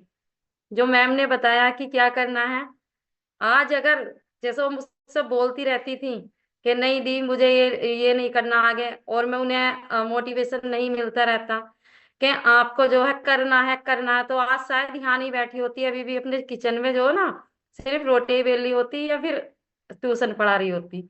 लेकिन पूरी स्टोरी में पूरी ट्रेनिंग दे डाली उन्होंने, और मैंने बहुत सारे नोट भी बनाए थे, शायद बनाए होंगे, क्योंकि यही ट्रेनिंग हमारी काम आती है। दूसरा, हम लोगों को एचओ में नहीं बैठाना चाहते, ना तो खुद जाना चाहते हैं, ना अपने गेस्टों को। उस टाइम हमारे पास बहाने बहुत होते हैं। मैं भी 1 साल तक अकेली गई थी, और मैं बोलती रहती थी सबसे, नहीं जाते थे। फिर जब जाना शुरू किया, समझा सिस्टम को, आज एक बड़ी टीम बैठी है हमारी, जोरदार क्लैपिंग जरूर बनती है। सिस्टम नहीं देखती तो शायद अपना जो विजन था, एक इनके मन में एक डाउट रहता था, वो क्लियर नहीं कर पाती। ये छोटी छोटी चीजें जो होती है ना, हमारे कोच बताते हैं कि मैम आपको करना है, लेकिन हम पीछे चलते हैं, नहीं हम तो ऐसे ही काम करते रहेंगे, मैम है साथ में, डिब्बे बिकवाती रहेंगी, नहीं। कुछ चीजें होती हैं कि हमारे लेवल से ऊपर होती है, जो हमें आगे चल के सीखनी होती हैं। एक सिस्टम के साथ चलना होता है हमें, क्योंकि हम कोई भी ट्रेनिंग मीटिंग नहीं छोड़ते, और सबसे पहले जाते हैं कि हमें जाना है, तब हमारे लोग आएंगे। सभी एसोसिएट को यही करना है कि अपना टिकट पहले कराना है, कोई सी भी एचओम है, एसोसिएट ट्रेनिंग है, मीटिंग है, कोई सी भी। दूसरा, हमें मैम की स्टोरी में बहुत डाउन हुआ, परिवार की वजह से बहुत सारी चीजें दिक्कतें आई, लेकिन हिम्मत नहीं हारी। एक मन में उनके जो विश्वास था ना, कि करना है, बस करना है, मेरी कोच कर रही है ना, करना है। आज सिर्फ करने का नतीजा है, वो बहुत अच्छी अर्निंग कर रही हैं, पूरी फैमिली को लेकर चल रही हैं। सिर्फ मन में विश्वास बना के रखा। क्योंकि जब हम काम करते हैं ना, बहुत सारी पिन लगाई जाती है हमारे पीछे से, बहुत सारे लोगों की, लेकिन उसको इग्नोर करना है। क्योंकि अपने मन में विश्वास बना लेना कि हमें करना है। और जब हम करते रहते हैं ना, तो एक दिन हमारा जो है ना, बहुत प्यारी सी टीम बन जाती है। लोग नहीं आते हैं, ये रहता है कि लोग नहीं आते हैं। हम लोग नहीं आते जब तक हम लोगों को बताएंगे नहीं ज्यादा से ज्यादा, उनको नॉलेज ही नहीं होगी किसी चीज के बारे में, तो लोग कैसे आएंगे। हमारे पास लोग नहीं आ रहे, लेकिन हमें निकलना पड़ेगा, अपने फील्ड से निकलना पड़ेगा।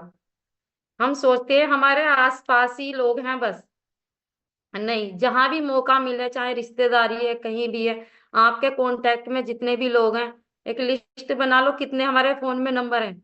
रोज कम से कम 10 लोगों को कॉल करो फोन में देखकर, 10 में 1 तो सुनेगा आपकी बात, अगर आप स्टार्ट करोगे तो। ये छोटी छोटी चीजें हमें बहुत आगे लेकर जाती हैं। ट्रेनिंग में जाना हमारा बहुत जरूरी होता है, क्योंकि कुछ चीजें हम जूम पे हमारी ट्रेनिंग होती है, लेकिन इससे भी ट्रेनिंग जो हमारी वर्चुअल होती है, उसमें जाना बहुत जरूरी होता है कि सीखना है, करना है तो सीखना भी है। प्रोडक्ट, अभी मैम ने बताया कि वो अपनी मैम से कहती थी कि मुझे डिस्काउंट दे दो। हमें यहाँ डिब्बे नहीं बेचने हैं। अगर हम डिस्काउंट आपको घर बैठे दे देंगे, अपने न्यू गेस्ट को बता देंगे। फर्स्ट बार हमारे पास में कोई गेस्ट आता है, नए बंदे आते हैं हमारे पास में, उसको क्या पता कि डिस्काउंट मिलता है, वो तो नया है, अजनबी है, उसे नहीं पता। हम उसको बता देंगे कि इतना हम डिस्काउंट देंगे, तो अपना सस्ता करने के लिए वो ना तो अपनी आईडी क्रिएट करेगा, ना ट्रेनिंग मीटिंग में जाएगा, क्यों, उसको घर बैठे डिस्काउंट मिल रहा। अभी सलोनी मैम ने सीखा डिस्काउंट कैसे, मतलब प्रोडक्ट जो है एमआरपी पे कैसे दिया जाता है, और उस दिन से वो एमआरपी पे ही दे रही हैं।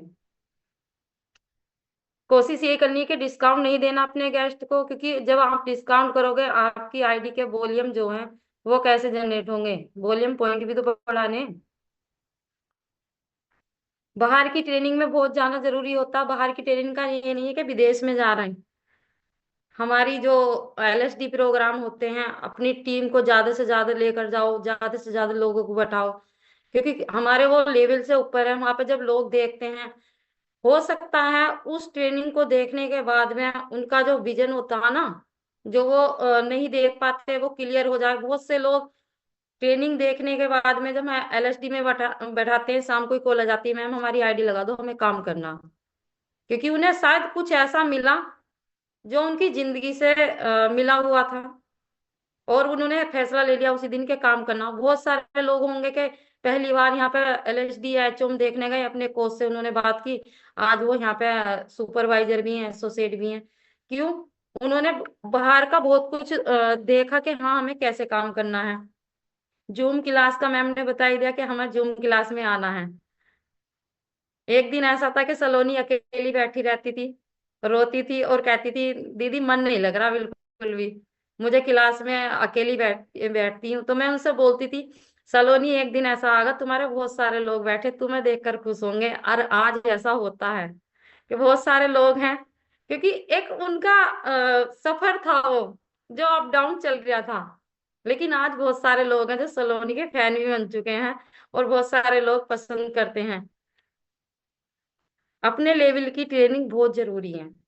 अभी हम एसोसिएट की ट्रेनिंग देख रहे हैं, और हमें देखनी है सुपरवाइजर की, तो हम एसोसिएट की ट्रेनिंग में नहीं सीख पाएंगे, क्योंकि जो हमारे ट्रेनर आते हैं ना, वो एसोसिएट के लेवल के सिखा के जाएंगे।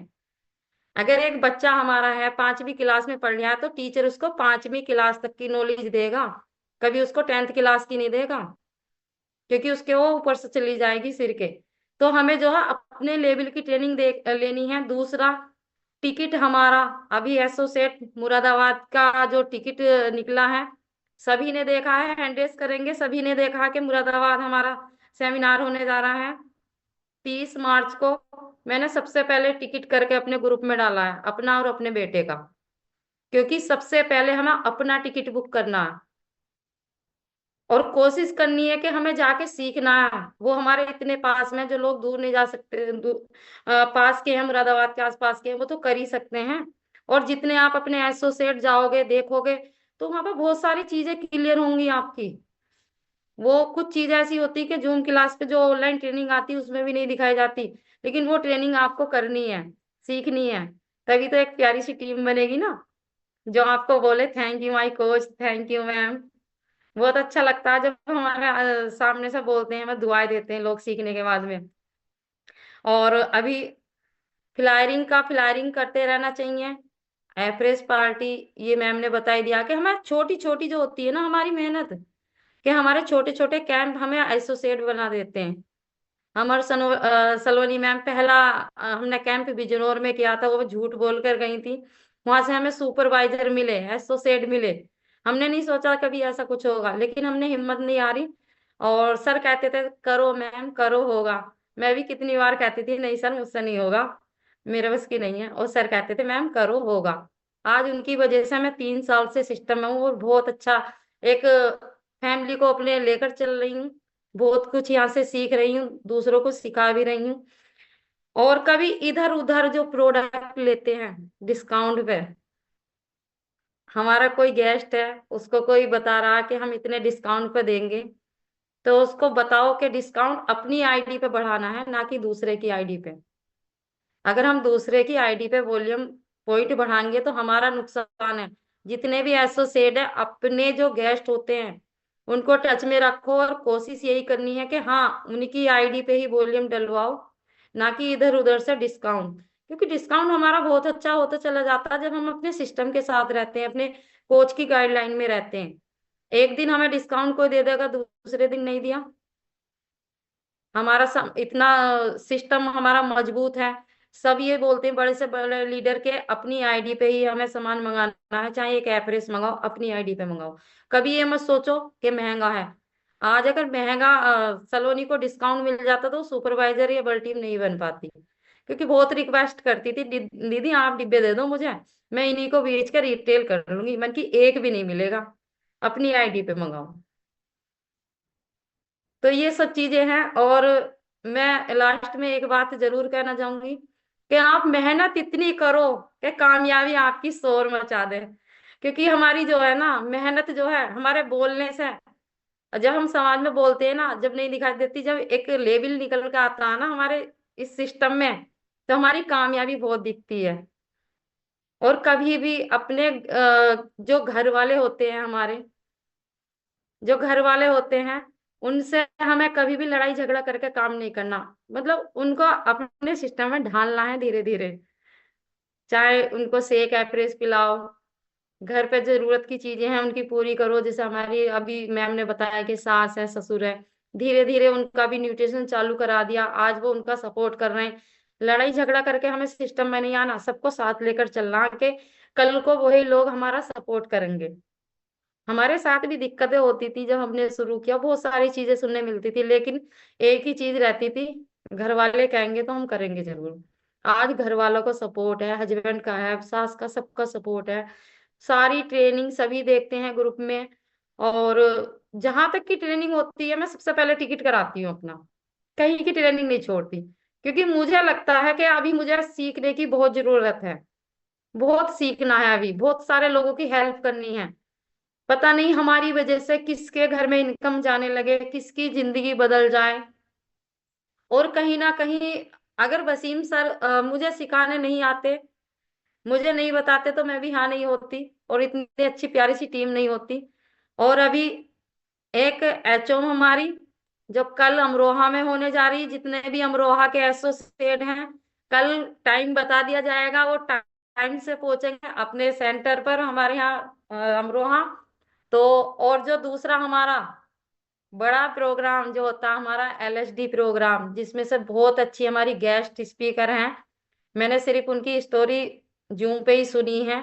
और बहुत कुछ सीखने को मिलता है कि हाँ एक लेडीज कहाँ से कहाँ जा सकती है। राधा गोयल मैम है। और सभी लोग कोशिश करें, ये हमारी 23 फरवरी को होने जा रही है संडे, तो ज्यादा से ज्यादा कोशिश करें कि अपने लोगों को इस प्रोग्राम में बैठाएं। जितने लोगों को आप इन प्रोग्राम में बैठाओगे ना, उतना बिजनेस बड़ा होगा आपका। क्योंकि यहाँ से ही हमारे एसोसिएट निकलते हैं, हमारे सुपरवाइजर निकलते हैं, जब वो सीखते हैं कि किस तरीके से हम काम करते हैं। अगर आप घर पे बैठाकर नॉलेज दोगे अपने गेस्ट को, ट्रेनिंग मीटिंग नहीं दिखाओगे, तो वो कभी आपके साथ नहीं चलेंगे। सिर्फ घर पे बैठेंगे, सेक एप्रेस पियेंगे, जूम क्लास देखेंगे, बस। कोशिश करो कि अपने लोगों को ज्यादा से ज्यादा बैठाओ। तो आज की ट्रेनिंग बहुत अच्छी थी और बहुत सारे नोट मैंने भी बनाए, क्योंकि मैम की स्टोरी से मुझे भी बहुत कुछ सीखने को मिला। तो सारी लेडीज एक प्रॉमिस जरूर कर सकती हैं, घर वालों को तो दुखी नहीं करना, लेकिन ट्रेनिंग मीटिंग में जरूर जाना।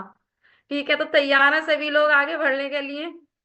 एक बार क्लैपिंग जरूर करेंगे वसीम सर के लिए, क्योंकि वसीम सर की वजह से हम लोगों को इतना प्यारा सिस्टम मिला है। और वसीम सर की जोरदार क्लैपिंग जरूर होनी चाहिए, क्योंकि मेरी जिंदगी चेंज की, सलोनी मैम की, बहुत सारे लोगों की। तो thank you sir. Bye bye everyone.